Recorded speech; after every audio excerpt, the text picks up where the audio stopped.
Comencemos un poquito con la lectura, sobre todo de la primera lectura del profeta que escuchábamos, el profeta Isaías.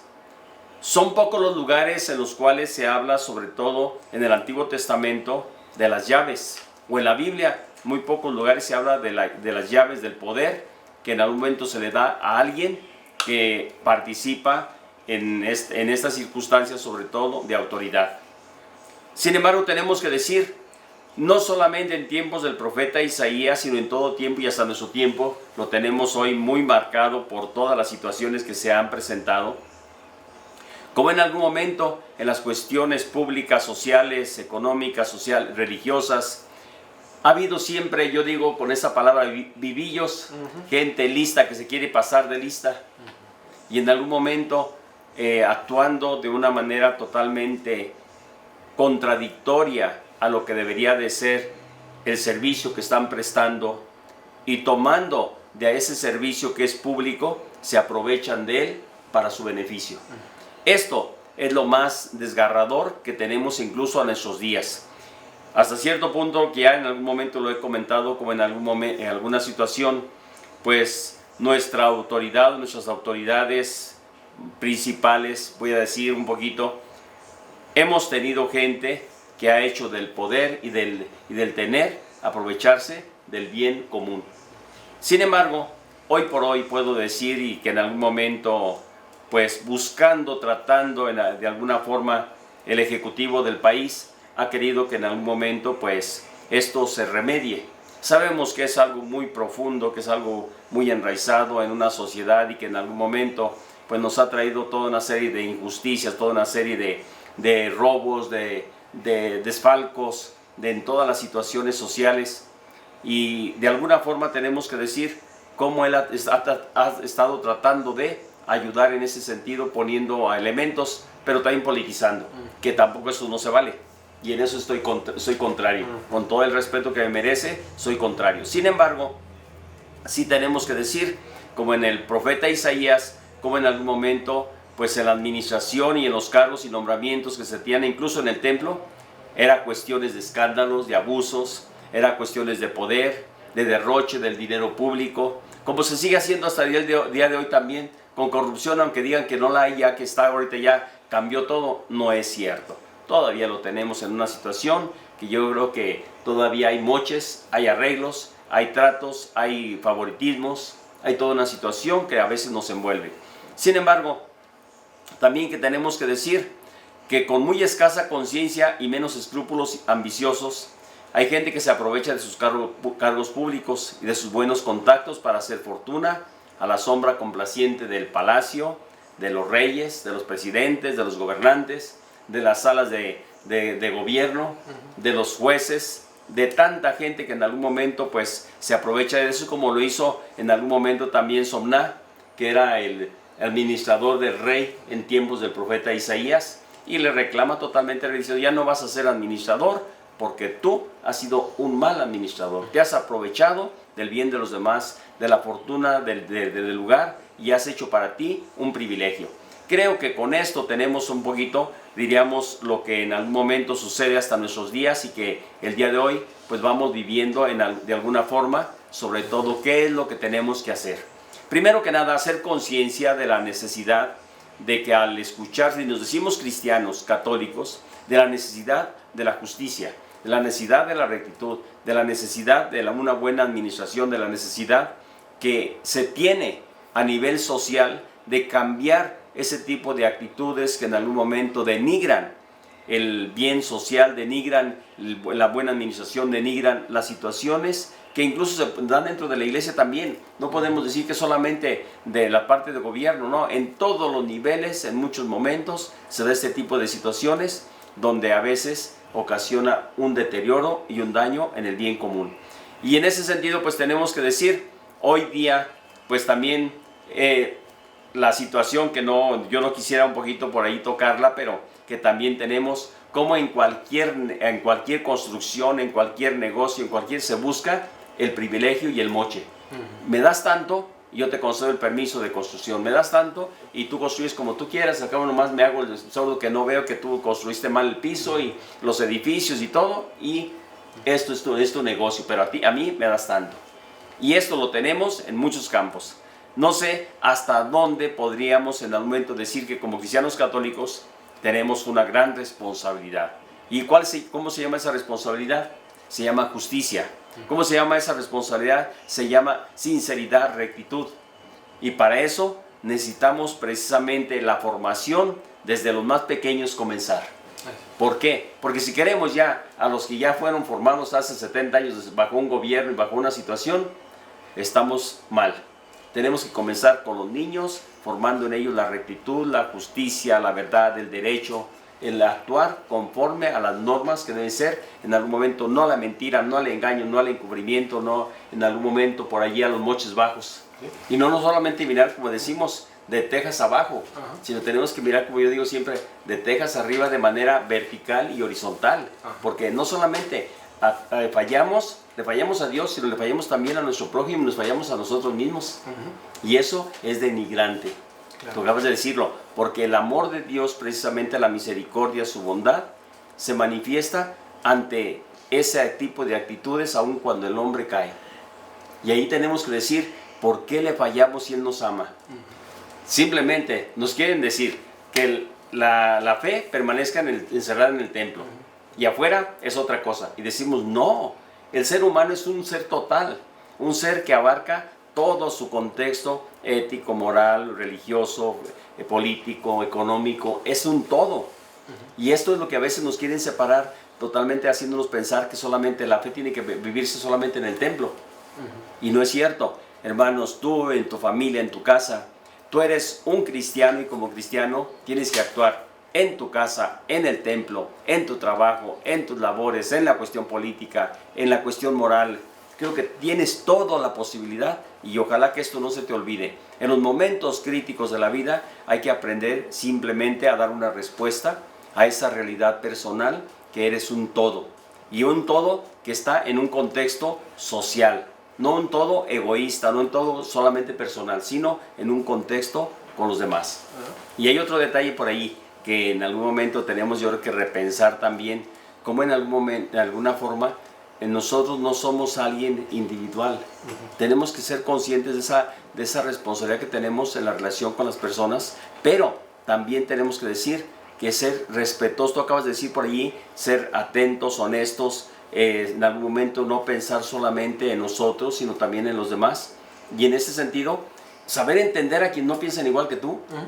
¿Sí? Saber entender a aquellas personas que en algún momento difieren de tu forma de pensar, de lo que tú crees, de lo que tú piensas.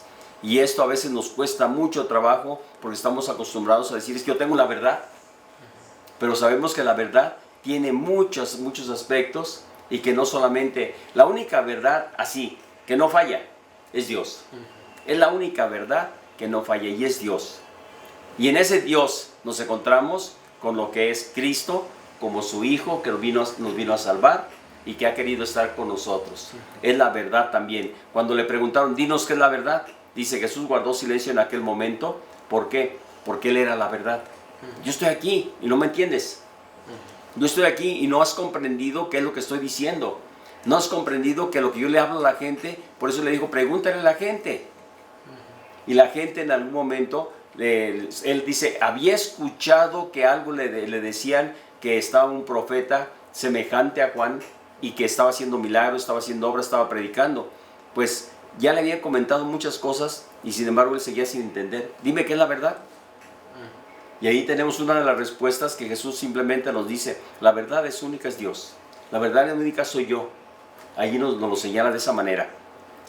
Todo esto, en algún momento, si realmente hemos entendido lo que significa la presencia de Dios en nuestra vida, también tenemos que comprender que allí se encuentra enmarcado el político, el económico, el social, en algún momento el natural, en cuestión de la naturaleza, en las personas, la comunidad, todo lo que nos rodea, y tenemos que tener muy en cuenta, sobre todo en este sentido, en la relación con las personas, sí ser muy cuidadosos.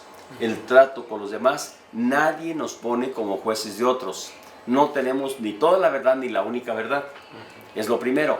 No podemos ponernos en un plan de decir, es que yo soy el que tengo todo, yo conozco todo y los demás no tienen razones.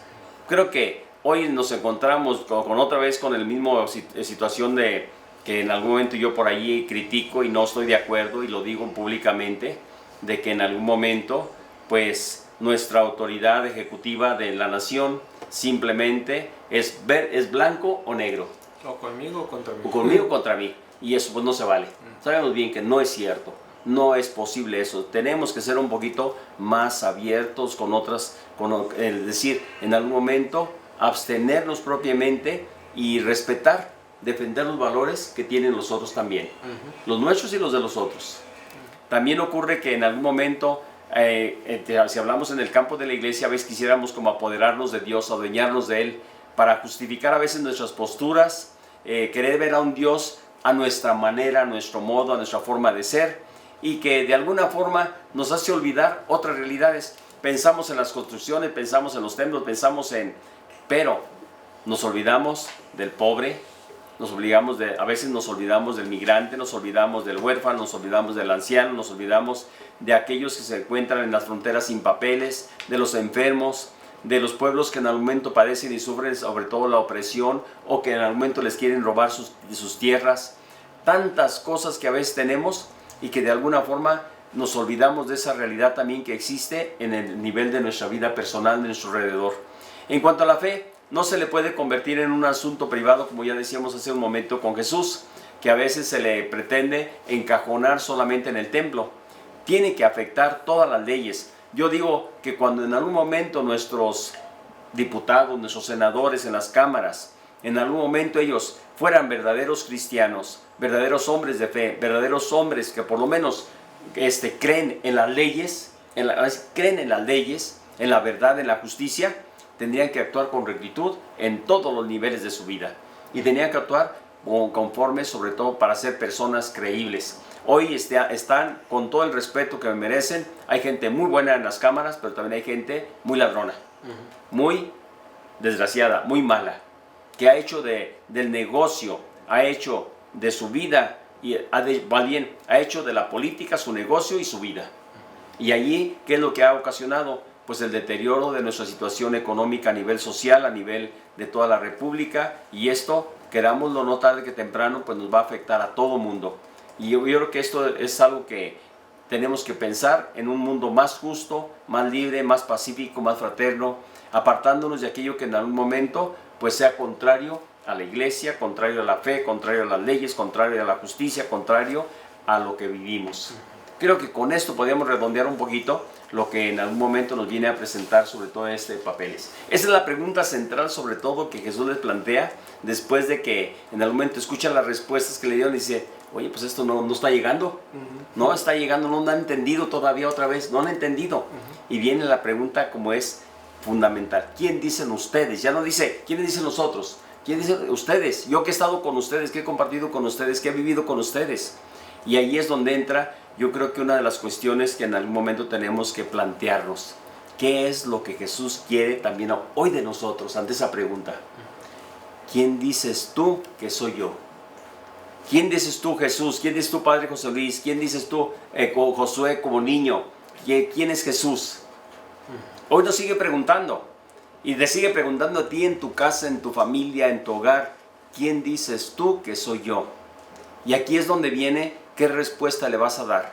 Es que yo creo que eres esto. No. ¿Quién dices tú? La respuesta más clara es lo que tú has entendido de Jesús, sobre todo en ese contexto personal. Yo creo que aquí es donde viene la respuesta más grande. ¿Por qué? Porque enseguida Jesús nos va a dar una respuesta muy clara sobre Pedro. Pero, porque Pedro le responde también.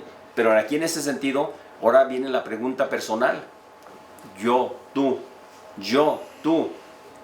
¿Qué es lo que Jesús es para ti? ¿Quién es Jesús para ti? De manera concreta. Y yo creo que aquí es donde viene que podemos en algún momento ampliar un poquito este pensamiento en el contexto de que qué tanto influye Jesús en tu vida para que cambien las cosas. Esta piedra, sobre esta roca, sobre ti, es de manera directa, sobre ti. ¿Sí? Tú eres piedra, tú eres roca, y sobre esta piedra y esta roca, no dice como a veces algunos dicen por ahí, es que Jesús se señaló sobre esta piedra. No, está hablando ¿con quién? Con Pedro.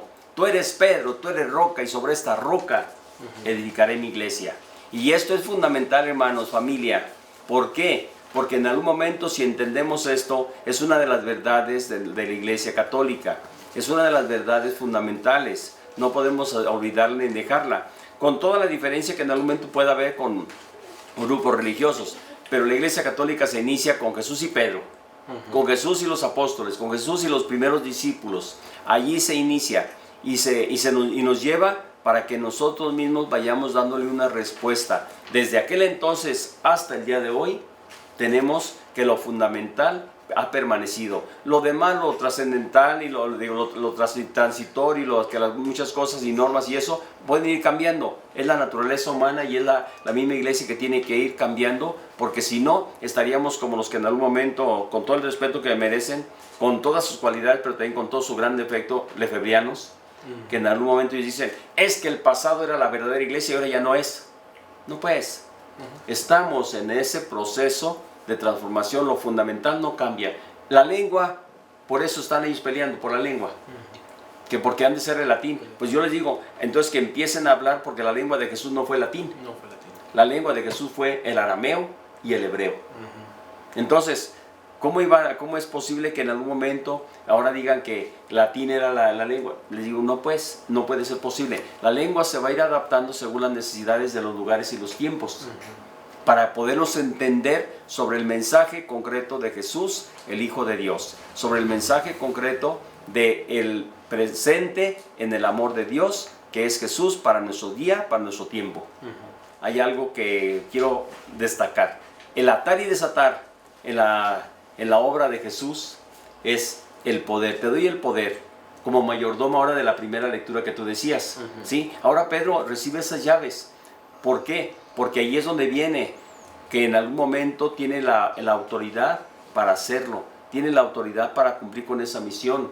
Es decir, te dejo en ti todo aquello que en algún momento después le dice Jesús después de la resurrección. Confirma a tus hermanos después de la negación. Recordemos que lo negó 3 veces, ahora le pide Jesús 3 veces. Pedro, ¿me amas?